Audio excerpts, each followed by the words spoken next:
મારું નામ બકુલ જાની.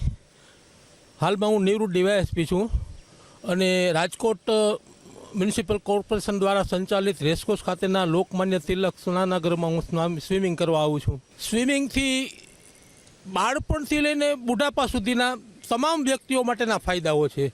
બાળપણમાં જો સ્વિમિંગમાં માણસ પ્રવૃત્ત થાય તો એનું શરીર સ્વાસ્થ્ય અપ ટુ બુઢાપા સુધી રહે છે સારું. અને અમુક ઉંમર પછી માનો કે શરીરના અંગો શિથિલ થઈ ગયા હોય અથવા તો જકડાઈ ગયા હોય તો એ સ્વિમિંગને કારણે બુઢાપામાં દરેક સ્નાયુઓ છૂટા પડી જાય છે અને આરામથી જીવી શકે છે.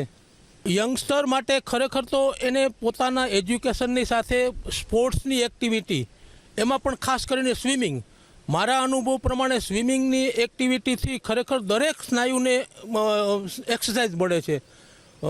ઘણી વખત વોકિંગ કે જોગિંગ કરતા હોય છે તો ગોઠણના દુખાવાઓની સંભાવના રહે છે, જ્યારે સ્વિમિંગમાં એવી કોઈ સંભાવના રહેતી નથી.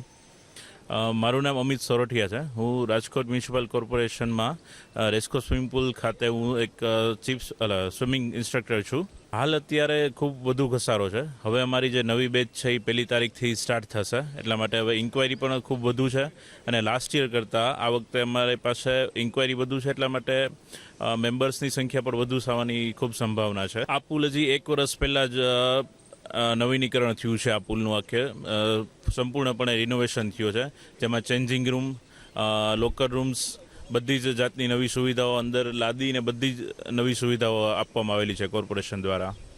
સ્નાન કર્યા પહેલાં જ્યારે મેમ્બરો અહીંયા આવતા હોય છે એની પહેલાં એ લોકોને ચેન્જ કરી અને શાવર લેવા જવાનું હોય છે, પછી એને સ્વિમિંગમાં પડવાનું હોય છે. હા, આ વખતે લાગે છે ખૂબ જ વધુ, કેમ કે ગરમી અત્યારથી વધુ સ્ટાર્ટ થઈ ગઈ છે, તો ઘસારો પણ ખૂબ જ થવાની શક્યતા છે.